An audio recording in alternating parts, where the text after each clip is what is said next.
Have you ever sat in silence and felt like you were remembering the present? Like you've lived this moment before, but not in a dream or memory. It's not quite déjà vu.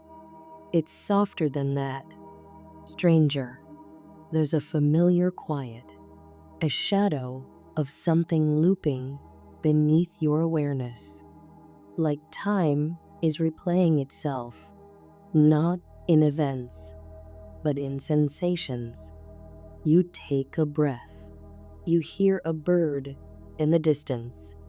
You notice how your hand rests on your lap, and somewhere in you, something whispers, "You've done this before, but not last week, not in childhood." It's deeper than memory and too subtle to name.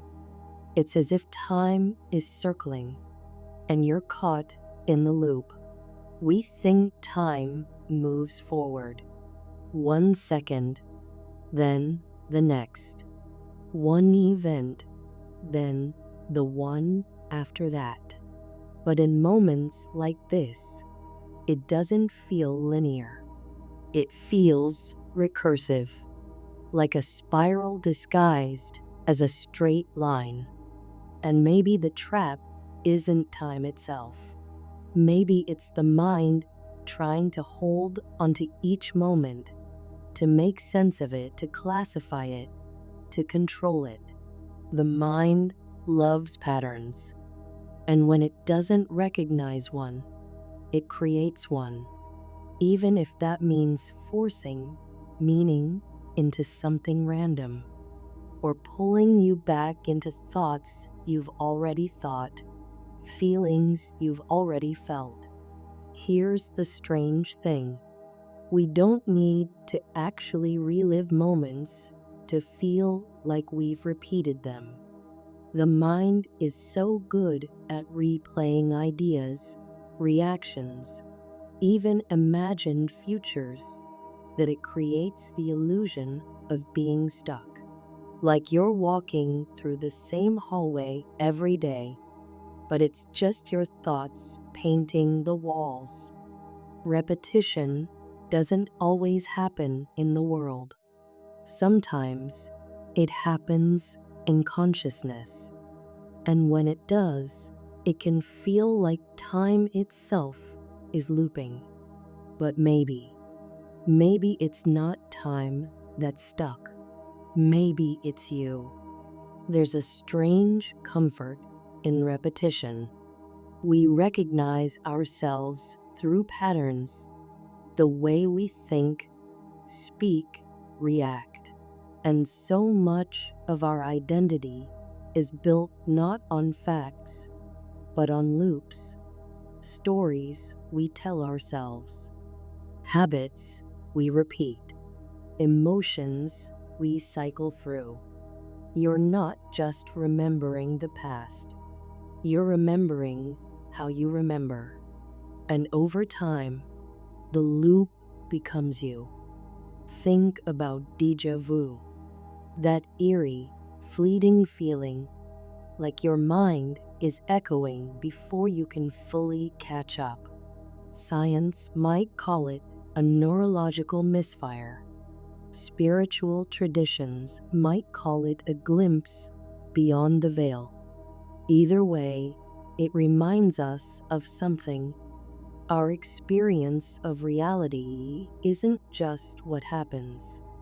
It's how we interpret what happens, how we file it, frame it, replay it, and sometimes that replay button gets stuck.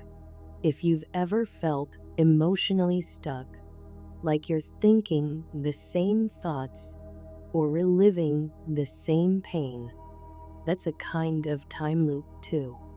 It may not show up on a calendar, but your body knows it. Your breath shortens, your shoulders tense. Your thoughts pull you into the same hallway of what ifs, should haves, or regrets.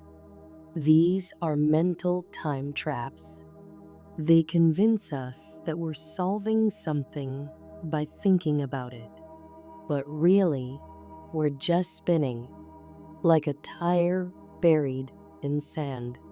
Sometimes healing doesn't look like breaking out of the loop.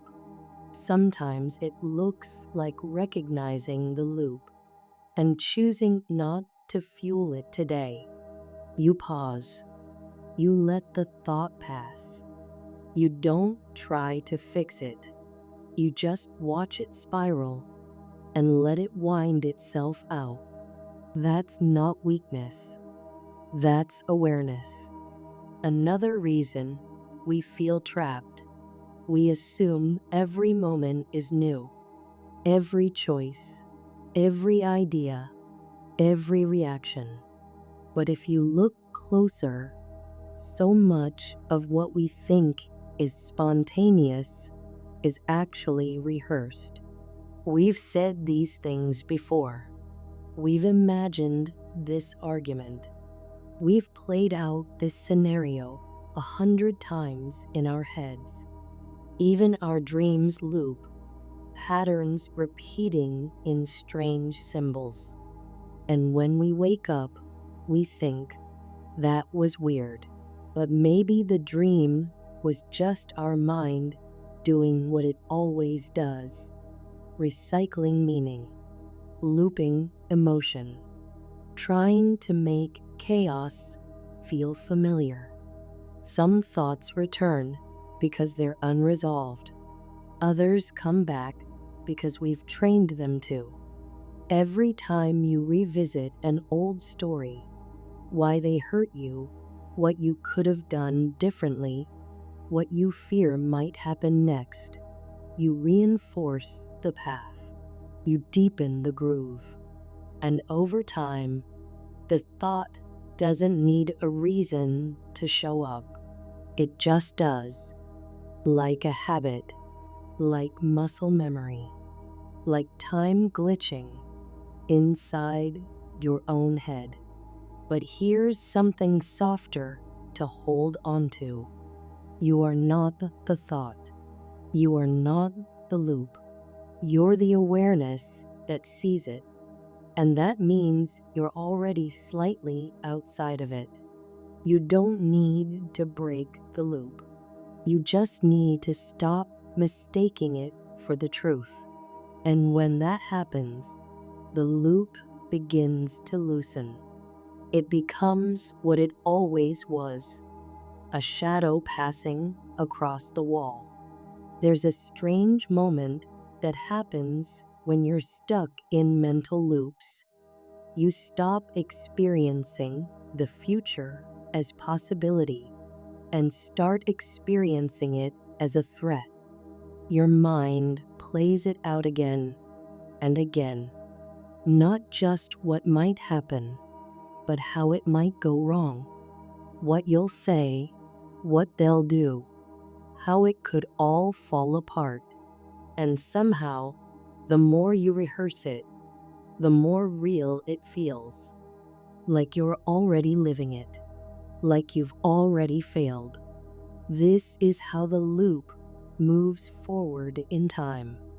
Not by dragging you back into the past, but by trapping you in imagined outcomes. Futures you've already suffered, even though they haven't happened yet. Sometimes we do this because we think it will protect us. If I anticipate every detail, I won't be caught off guard. If I worry about it enough, I'll be ready. If I rehearse it all, I can control the outcome.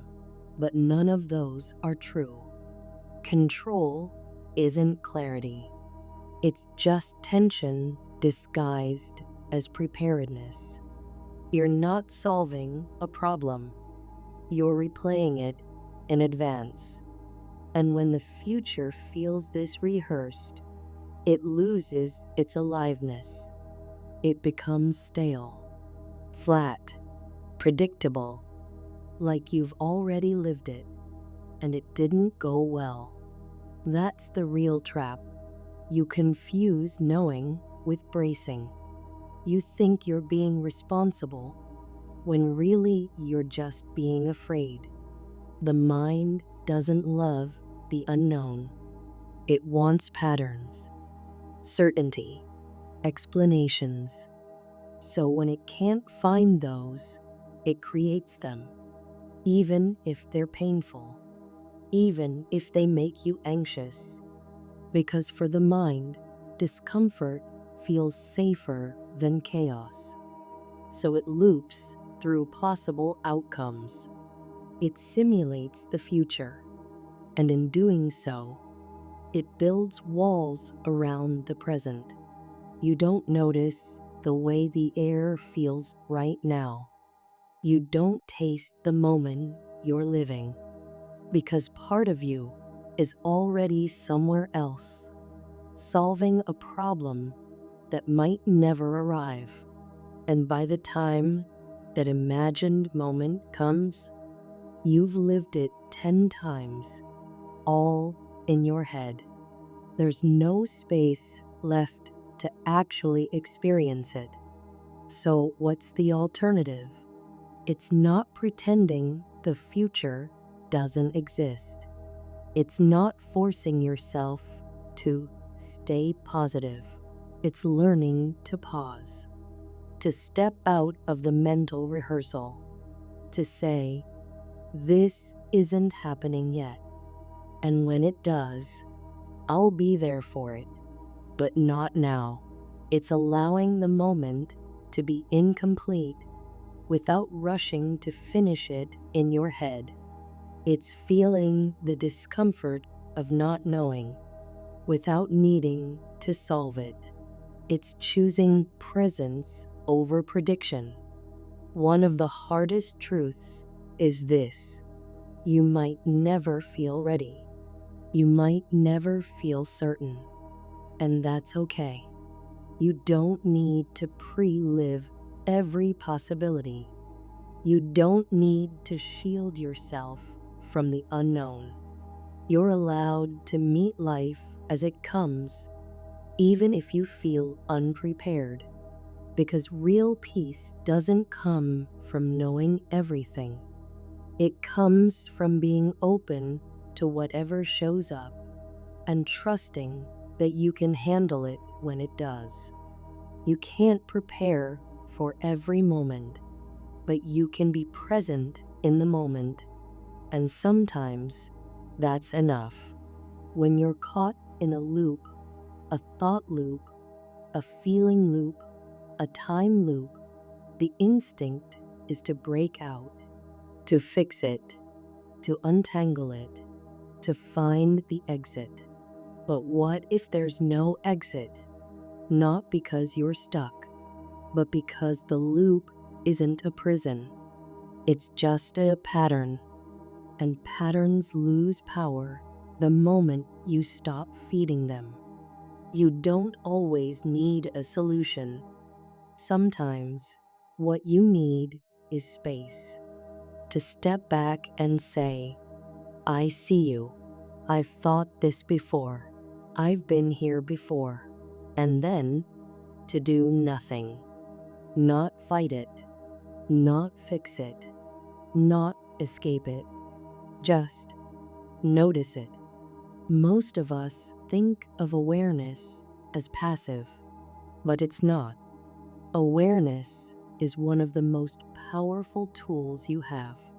Noticing the loop without reacting to it interrupts it, not with force, but with softness. It's like fog around your thoughts. You don't chase the fog away. You just wait, and slowly it clears on its own. That's what awareness does. It clears the fog, not by pushing it, but by being still enough for it to dissolve. Here's the paradox. The more you fight the loop, the tighter it gets. The more you fear it, the more real it feels. The more you try to fix it, the more it convinces you that something is wrong. But when you just sit with it, when you breathe into it without trying to change it, it begins to lose its grip. You start to see it for what it is: a mental echo, a survival mechanism, a habit your brain learned to protect you, even if you don't need protecting anymore. When time feels like a trap, returning to the present can feel impossible. But here's the quiet truth: you never actually left. You were always here. It was just your attention that wandered.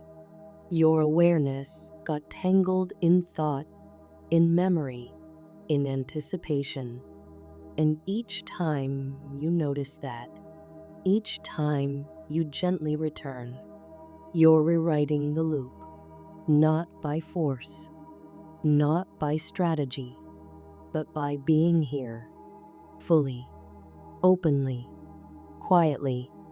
You don't need to escape time. You don't need to fix your thoughts. You just need to remember that you are the one watching them. You are the stillness behind the spiral. You are the calm center of the loop. And that center is always here. Even if you've lived this moment before, you've never lived it with this awareness. That alone changes everything. So if you find yourself spinning, repeating thoughts, replaying feelings, reliving a version of the past, or rehearsing the future, pause, breathe, notice. That loop may feel endless, but awareness is the doorway out, and you've had the key the whole time.